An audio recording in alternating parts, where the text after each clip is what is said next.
महिलांसाठी केवळ कायदे करून काही होणार नाही, अशा घटना रोखण्यासाठी त्याची योग्य पद्धतीने अंमलबजावणी करण्यावर माजी सरन्यायाधीश धनंजय चंद्रचूड यांनी भर दिला आहे. दिल्लीत झालेल्या निर्भया प्रकरणानंतर कायद्यात अनेक बदल करण्यात आले, मात्र केवळ कायदे करणे पुरेसे नाही. पुण्यातीलच एका कार्यक्रमात ते प्रसारमाध्यमांशी बोलत होते. पुण्यातील स्वारगेट अत्याचार प्रकरणावर प्रतिक्रिया देताना माजी सरन्यायाधीश धनंजय चंद्रचूड यांनी 2012 मध्ये दिल्लीत घडलेल्या निर्भया हत्याकांडाची आठवण काढली. ते म्हणाले, महिलांविरोधातील गुन्हे केवळ कायदे करून थांबवता येत नाहीत, तर त्या कायद्यांचे काटेकोर पालन करणे देखील गरजेचे असल्याचे ते म्हणाले. पुण्यातील एका कार्यक्रमात त्यांना स्वारगेट अत्याचार प्रकरणी प्रश्न विचारण्यात आला, तेव्हा ते बोलत होते.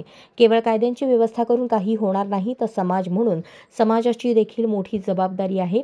याशिवाय महिलांसाठी करण्यात आलेल्या कायद्यांची योग्य पद्धतीने अंमलबजावणी होणे गरजेचे आहे, ज्यामुळे महिलांमध्ये सुरक्षेची भावना निर्माण होईल. आज मोठ्या प्रमाणात महिला नोकरी, अभ्यास आणि अन्य कामांसाठी घराबाहेर पडतात. त्यांच्यासाठी सुरक्षित वातावरण निर्माण करणे ही आपली जबाबदारी असल्याचेही ते म्हणाले. अशाच नवनवीन अपडेटसाठी जनता राज्य न्यूज चॅनलला सबस्क्राईब करा, लाईक करा आणि शेअर करायला विसरू नका.